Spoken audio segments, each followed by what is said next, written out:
Hello, I'm Veronica Pedroza in Kuala Lumpur with the top stories here on Al Jazeera. Protesters in Iran plan to demonstrate in the capital for a fifth day on Wednesday to rally against last week's disputed presidential election.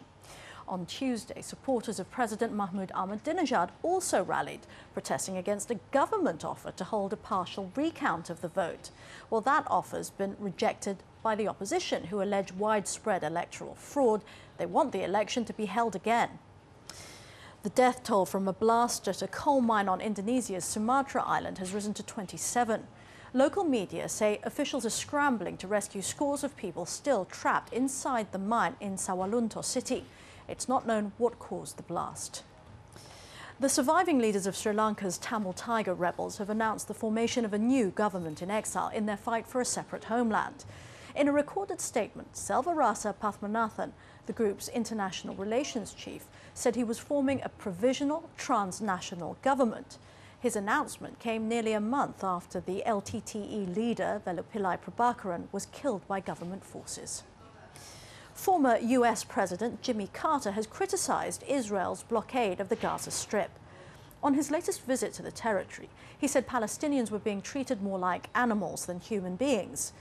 Carter also urged Hamas to accept the international community's demands for it to recognize Israel and renounce violence. The US president has warned that a nuclear-armed North Korea poses a grave threat to the world. Barack Obama made the comments after a summit with the South Korean president in Washington. Obama and Lee Myung-bak agreed to fully enforce the latest UN sanctions against North Korea, which include an arms embargo, and give permission to search ships suspected of carrying banned weapons and nuclear material. And there's still no news on what's happened to two Al Jazeera producers detained in Afghanistan. Kai Sazimi, seen here on the left, and Hamidullah Shah were summoned by intelligence services on Sunday.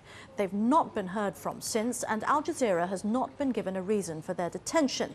The Afghan government's demanded that Al Jazeera hand over transcripts from a report about the Taliban broadcast last week.